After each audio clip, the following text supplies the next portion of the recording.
Hello students, welcome to topic touch. इस video में हम पढ़ेंगे सिंथेसिस ऑफ सेंटेंसेस का एक रूल, और ये रूल है फॉर्मेशन ऑफ कॉम्प्लेक्स सेंटेंसेस। तो सिंपल सेंटेंस कैसे बनाया जाता है ये हम पढ़ चुके हैं। इसकी सभी वीडियोस आपको चैनल पर मिल जाएंगी। बनाने के नियम और उनकी सॉल्व्ड एक्सरसाइज एक्सीलेंट ग्रामर से। तो इसमें हम देखते हैं कॉम्प्लेक्स सेंटेंस। तो देखिए कॉम्प्लेक्स सेंटेंस क्या होता है। कॉम्प्लेक्स सेंटेंस में एक प्रिंसिपल क्लॉज होता है और शेष सबऑर्डिनेट क्लॉज होते हैं। यानी कि सबऑर्डिनेट क्लॉज दो भी हो सकते हैं, तीन भी, लेकिन जनरली ज़्यादातर सेंटेंस में एक प्रिंसिपल क्लॉज होगा और एक सबऑर्डिनेट क्लॉज होगा। अब एक बात और ध्यान देने योग्य है कि कॉम्प्लेक्स सेंटेंस कब बनता है, जब सबऑर्डिनेट क्लॉज जो है वो प्रिंसिपल क्लॉज से सबऑर्डिनेटिंग कंजंक्शन से जुड़ा हो। यानी कि हमें क्या ध्यान रखना है, पहले प्रिंसिपल क्लॉज होगा पीसी, फिर इसके बाद होगा सबऑर्डिनेटिंग कंजंक्शन, और उसके बाद ये कंजंक्शन होगा, फिर होगी क्लॉज, सबऑर्डिनेट क्लॉज होगा। ठीक है ना, बीच में क्या होगा, एक कंजंक्शन। तो सबऑर्डिनेट क्लॉज प्रिंसिपल क्लॉज से सबऑर्डिनेटिंग कंजंक्शन से जुड़ा रहता है। अब देखिए सबऑर्डिनेट क्लॉज जो होती हैं ये होती हैं तीन टाइप की: subordinate noun clause, adjective clause, adverb clause. तो हम इन तीनों को डिटेल आगे आने वाली वीडियोस में पढ़ेंगे। अभी हम केवल समझते हैं कि कॉम्प्लेक्स सेंटेंस क्या होता है, और ये इन तीनों के एक साथ आपको एग्जाम्पल देखने को मिलेंगे। तो हम देखते हैं कॉम्प्लेक्स सेंटेंस के एग्जाम्पल। तो कॉम्प्लेक्स सेंटेंस के जो एग्जाम्पल हैं वो तीनों क्लॉजेस के हैं, नाउन क्लॉज की भी, एडजेक्टिव क्लॉज की और एडवर्ब क्लॉज की। जैसे देखिए पहला सेंटेंस है, he said that his brother was rich.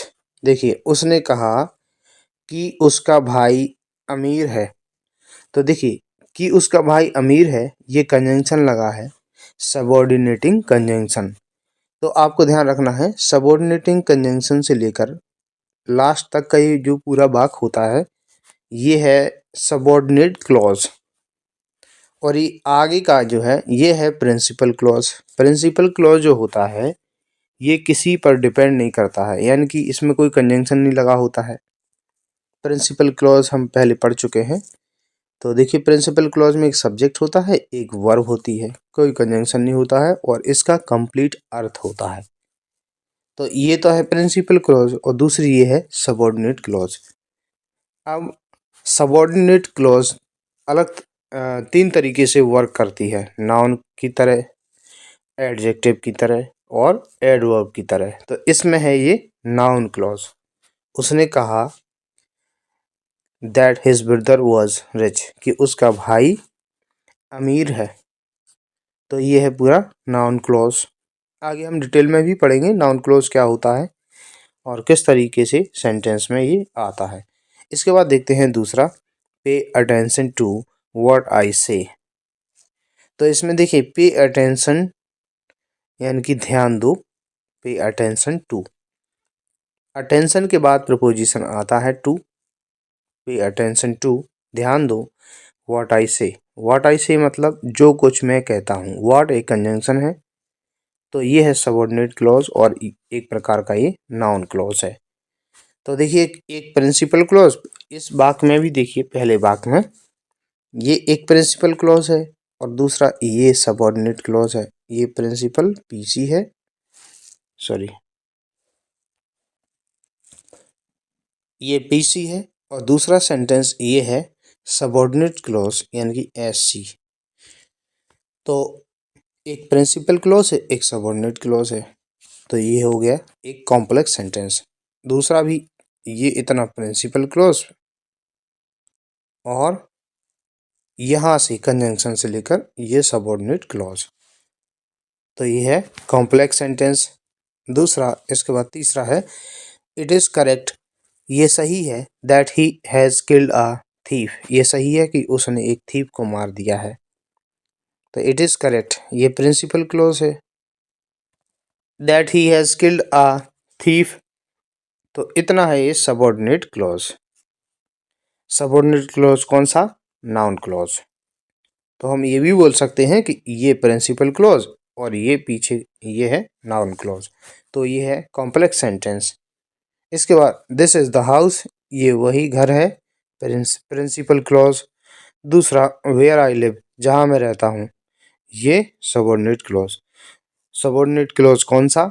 Adjective clause, क्योंकि ये एडजेक्टिव का काम कर रहा है।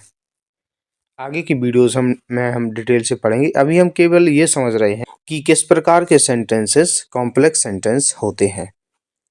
अगला, I do not know the time, मुझे वो समय नहीं मालूम।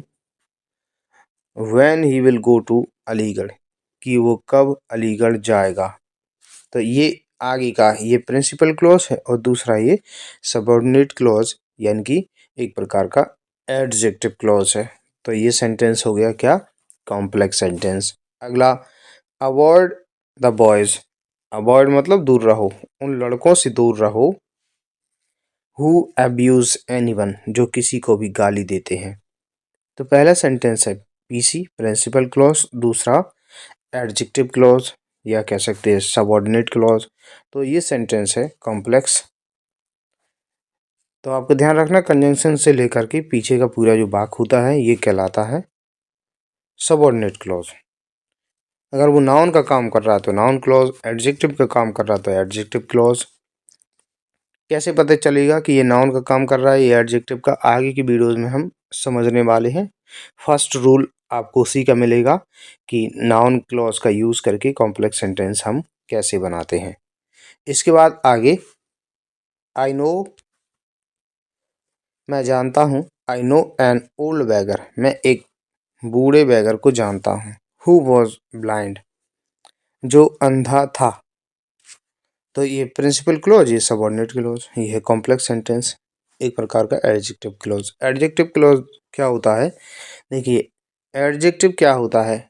एडजेक्टिव जो नाउन की या प्रोनाउन की विशेषता बताता है। क्लॉज होगा वो पूरा क्लॉज बताएगा नाउन की विशेषता या प्रोनाउन की।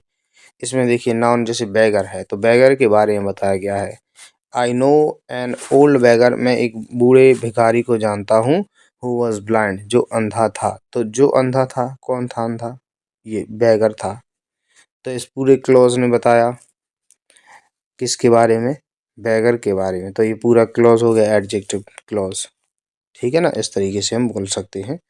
तो पहला प्रिंसिपल क्लॉज, दूसरा एडजेक्टिव क्लॉज। तो ये है कॉम्प्लेक्स सेंटेंस। इसके बाद आई नो द मैन, मैं उस आदमी को जानता हूँ। whom रवि हेल्प्ड, जिसकी रवि ने हेल्प की थी। तो देखिए इस आदमी के बारे में बताया गया है, इस पूरे क्लॉज ने बताया। तो ये हो गया adjective clause, principal clause, adjective clause या सबऑर्डिनेट क्लॉज। तो ये है कॉम्प्लेक्स सेंटेंस। अगला, व्हेन यू केम, जब तुम आए थे। Ravi was reading a book, Ravi book पढ़ रहा था। तो ये टाइम की बात है। तो कंजंक्शन ये लगा है देखिए, व्हेन यू केम। तो ये इतना जो सेंटेंस है ये है एडवर्ब क्लॉज, यानी कि सबऑर्डिनेट क्लॉज का तीसरा टाइप एडवर्ब क्लॉज। और ये प्रिंसिपल क्लॉज। तो ये पूरा सेंटेंस क्या है? Complex sentence. इसको हम ऐसे भी लिख सकते हैं, ये बात पहले, उसके बाद व्हेन यू केम ये पीछे आ सकता है। यानी कि कैसे? Ravi was reading a book when you came. इसके बाद देखिए अगला देखते हैं, they can stay where they are, वे रुक सकते हैं जहाँ वे हैं।